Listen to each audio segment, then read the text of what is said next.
Lights Out, chapter 35. It's fairly shorty, so I'm going to read it. And that's after I put the microphone on. Alrighty. That is so frustrating. Irritating. Devastating. Irritating. Mortified, petrified, terrified. All right. If that last chapter was really, really bad, I'll redo it, but otherwise, not gonna happen. And it's nighttime, dark, dark 30. And I can't stay up till 4 o'clock in the morning doing this for y'all because I got a big day tomorrow unloading a truck full of stuff. Another truckload of stuff. Yes. Bring your stuff now. Drive now or walk later. Drive now or walk later. Can you imagine trying to walk in this weather?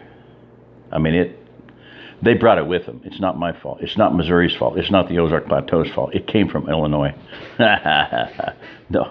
But, it's bad weather. I mean, it's been nice. The blossoms were out. I took pictures of them and posted them, and they're going to be dead now. So, bummer. But can you imagine walking? Have to walk or have to camp right now. It's 30 degrees out. Rain, sleet, hail.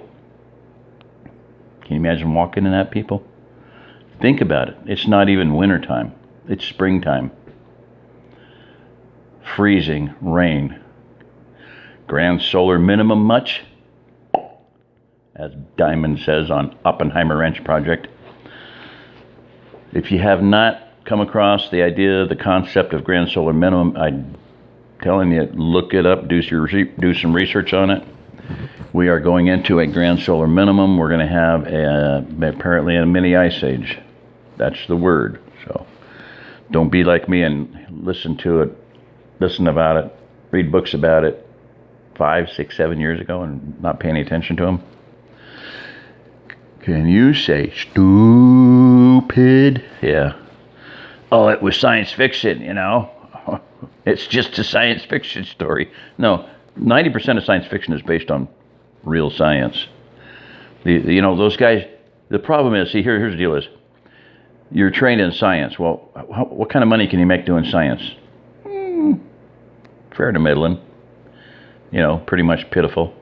How much money can you make as a science fiction writer? Oh, big bucks. Yeah, Robert Heinlein, when he found out, back when he got $25 for a manuscript, he said, how long has this con game been going on? He says, I'm in, I'm in for this one. So that was it. He became the dean of science fiction writers. All right. Chapter 35, Mark woke up. Yeah. Mark woke up at 1:25 using his trusty wind-up alarm clock. Get an alarm clock or a solar watch or something that will keep track of time for you, and you drop it on the floor and break it. Okay. So anyway, it was 5 minutes before his alarm clock would have done the job. Mark realized he must be getting used to this schedule. He found he didn't need a nap after his shift as much, and now he was waking up without the alarm. He rose, got dressed, and reported to the command post. Some of his men were already there drinking coffee and quietly visiting. Mark went over to the Coleman stove, an old percolator that someone had donated, and poured himself a cup of the steaming black nectar. He had never been a coffee drinker, but he found that he liked a cup before he started his shift. Plus, since he was out of Diet Cokes, he had to get his caffeine somehow. Footnote on that one. Delta shift started at 2 o'clock, and Mark required the men to report in by 1:45. That gave him time to make sure everyone showed up in assigned posts. Some of the men were having a little trouble adjusting to being on the night shift, so if one of them showed up a little late, Mark tried to be understanding. He was almost through giving out assignments when he saw Craig Banks trying to sneak in the back, as if he'd been there all along. Mark wouldn't have paid it much attention except that this was the third night in a row that it had happened. He assigned Craig to his group of rovers. That way he could talk to him about it without making a big deal. It wasn't long after they started patrolling the neighborhood that Mark had his chance to tell the men how important it was that he showed up on time. "I know, Mark. I'm sorry. It won't happen again," Craig apologized. Two things surprised Mark. The first was good. Craig had not given him a bunch of lame excuses. He had owned up to his mistake and said he would not repeat it. It was unusual for someone not to justify their behavior when they were reprimanded. The second surprise was not good. Craig was chewing gum, so Mark could not be sure, but he thought he smelled alcohol in Craig's breath. Craig seemed to be totally in control of his faculties, though, and it was only a guess on Mark's part, so he decided not to ask. These men were all volunteers, after all, and it wouldn't be right to accuse him of something without more than a suspicion. A few minutes later, Mark got a call on his radio. Dwight Ritteman was on the command post duty tonight. "CP to Delta Leader." "Go ahead, CP."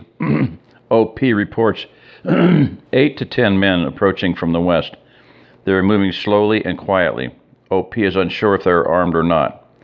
ETA to gate is 2 to 3 minutes." Gunny had been drilling everyone pretty hard the last week or so, and Mark expected to hear the words, "This is a drill," any second. This is not a drill. Repeat, this is not a drill. What was what he heard from the CP. It took a second for it to sink in. "Roger, CP. Rover 2, what is your position?"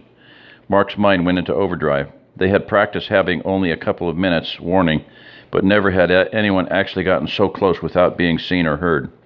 He had a sinking feeling in his stomach. "Delta Leader, Rover 2 is at the back fence." Damn, Mark thought, they couldn't be further away. "Rover 2, make your way as quickly and quietly to position 3 as possible. Signal me when you get there." "Roger that." "CP, have the reserves assemble at your location and wait. Signal me when they get there.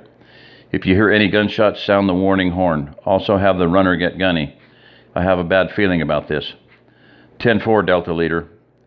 Mark was glad his group was close to the front.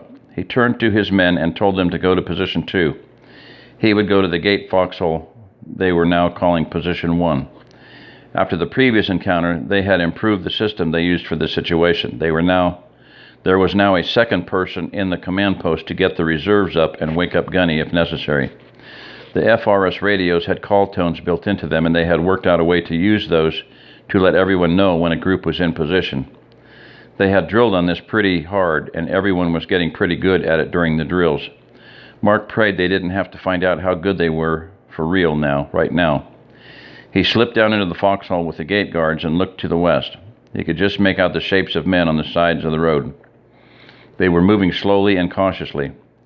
As they approached, Mark could see they were walking in single file with 5 or 6 yards between them. They all had weapons at the ready. Whoever these men were, they knew what they were doing. Mark looked back to the east and saw Rover 2 slipping into their foxhole, one man at a time, about the time the visitors got even with the gate. The man in front held up his hand and stopped. The men behind him, seeing this, stopped and crouched down, holding their weapons out and looking all around. The first man held an AR-15 and the second an AK. The rest seemed to have an assortment of rifles and shotguns. Mark froze, hoping the men wouldn't be able to see if anyone was in the foxhole, as long as he and the gate guards didn't move.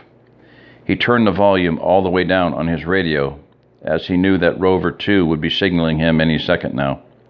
He didn't want the men on the road to hear anything. Mark watched the second man in line come up to the first. He could barely make out their whispered conversation. "Is this it?" the second man asked. "No," the first whispered, shaking his head. "We still have a ways to go." "Then why did we stop? I thought I saw something moving up ahead." "What was it?" "Are you fucking stupid or something, Ripper? If I knew what it was, I would have said so." "Damn, I teach you boys all the shit I learned in the Rangers, and you come up and ask a stupid question like that." Mark almost snickered at the aggravation in the first man's voice. "Well, where was it?" "Now that's a question I can damn well answer. It was about 100 yards ahead and 30 or 40 yards off the road." "I didn't see anything." "You see this gate?" "Yeah, what's that got to do with what you saw?" Mark could hear the frustration in the first man's voice. "Whoever put up this gate doesn't want any uninvited guests. I bet they're watching us right now. The movement I saw was probably some guys moving into position to cover us in case we try to get into whatever place this is. So what do we do?" They haven't made a move yet, so they probably don't want no trouble. They're most likely watching to see if we keep going, and that's exactly what we're going to do. No point in opening a big can of grief that we don't need. But don't you think they might have some good shit in there? You are fucking stupid, aren't you? The first man reached out and slapped the second on the side of the head. Ouch! Shut up. Of course they have some good shit in there, but there are 7 of us and who knows how many of them. Whatever shit they have ain't worth dying for. Besides, we already got a place to go. Okay, the second man said, rubbing his head. But can we stop soon? My feet are killing me, and I'm hungry too. Damn, Ripper, for a bad mofo, you sure do whine a lot, the leader snarled. Then his tone changed. I got a bad feeling about this place. Let's get away from here, and then we'll look for a place to camp. Okay. The second man waved his hand at the others, and they slowly moved down the road. When they were clear, Mark turned up his radio and whispered in it. Everyone, this is Delta Leader. Do not acknowledge. Just stay quiet and still. Tangos intend to pass on by. Let's not give them a reason to change their minds. Delta Leader out. After about 10 minutes, Mark peeked over the sandbags that ringed the foxhole. OP, this is Delta Leader. Can you see the tangos?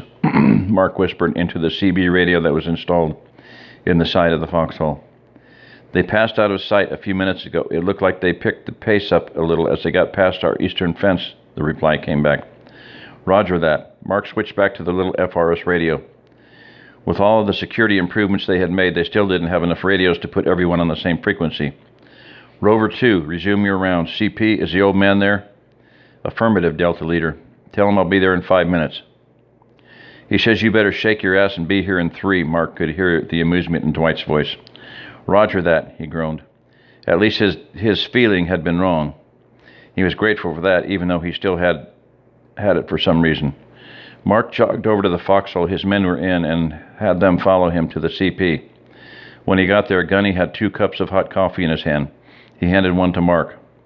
Mark tasted the Joe as Gunny spoke. 2 to 3 minutes, huh? It was probably closer to 4. They were moving slowly, but they got way closer to the gate before we saw them than anyone else ever has. Those boys knew their stuff. I overheard their leader saying he was in the Rangers. I don't think the others were, but the leader said he had taught them what he knows.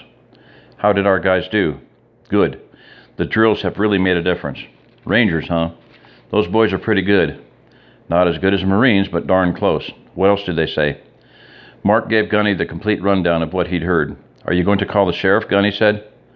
Yes, but I'll do it at the end of my shift. It's probably just a bunch of farm boys trying to get home to see their mamas. No point in waking him up for that. Gunny agreed, finished the last swig of his coffee, then hobbled back to his house. Mark and his men continued their rounds.